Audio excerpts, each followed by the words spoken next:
Mr. Czarnecki, welcome to this interview and thank you very much for being with us. Thank you as well. It was a very important meeting. We can show our deep solidarity with Maryam Rajavi because in opinion of many members of the European Parliament and important part of European political elites, political class, Maryam Rajavi is the serious partner for European Union, for EU members, for also this House, this Parliament, and I think if you should speak about the future of Iran, we must speak with Maryam Rajavi and PMI as well. Yeah. You talked about the meeting taking place and you were there as a former vice president of this same parliament. What is your advice for the EU in its politics towards the Iranian regime? What should they do? What steps are necessary in that politics? Well, be brave, be honest, be frank, reject the false dialogue with Tehran, open the mind, open the heart for the arguments and problems and challenges of ordinary Iranian people, and don't be fear, and fight and respect the fight of people in Iran. Yeah, we've seen a rise in the terror plots from the Iranian regime. Many people referred today to the plot against Alejo Vidal-Quadras, your former colleague, who was also a vice president in the European Parliament. What do you think? What do you think about that? First of all, about this rise of their assassination plots, and what should they do, the Europeans and all the other countries concerned? Well, it's the big scandal, but not only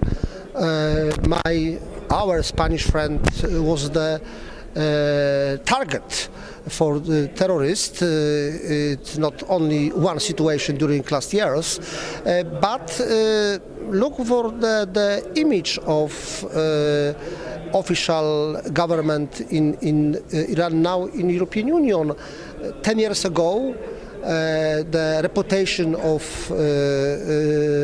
government in Tehran was absolutely better than now. I think the step by step, the reaction of the European public opinion, also not only politicians, journalists as well, show the real situation, the real picture of the situation in Iran. You've been supporting the Iranian people's fight for freedom and democracy for many years. We've seen you in Paris, in many meetings all over Europe, in the European Parliament, of course. What do you think about the quest of the Iranian people inside the country and outside the country to get their freedom? Yes.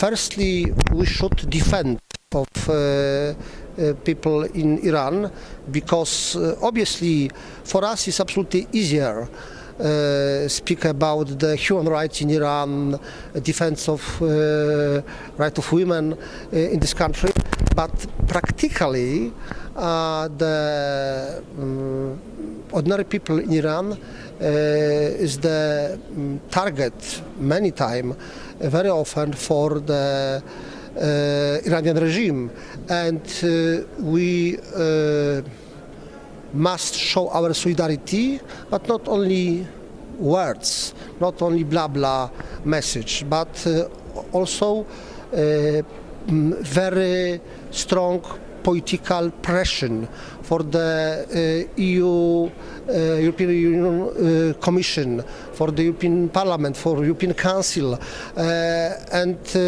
I think time for appeasement is over. Yeah, of course.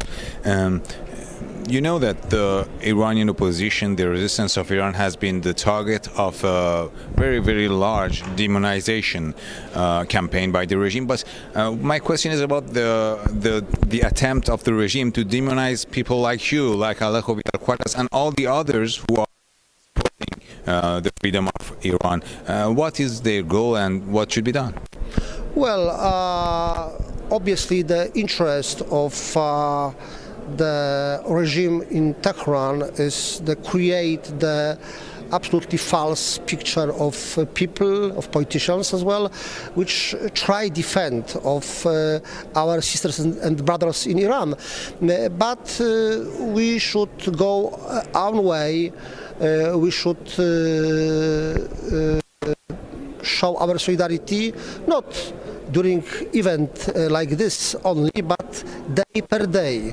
And I think, look, I remember what was the situation 20 years ago. Completely different now. Now many, for example, U.S. congressmen support the fight in Iran. 2 decades ago, I can say about few. Now I think the majority of U.S. Congress supporter of your fight.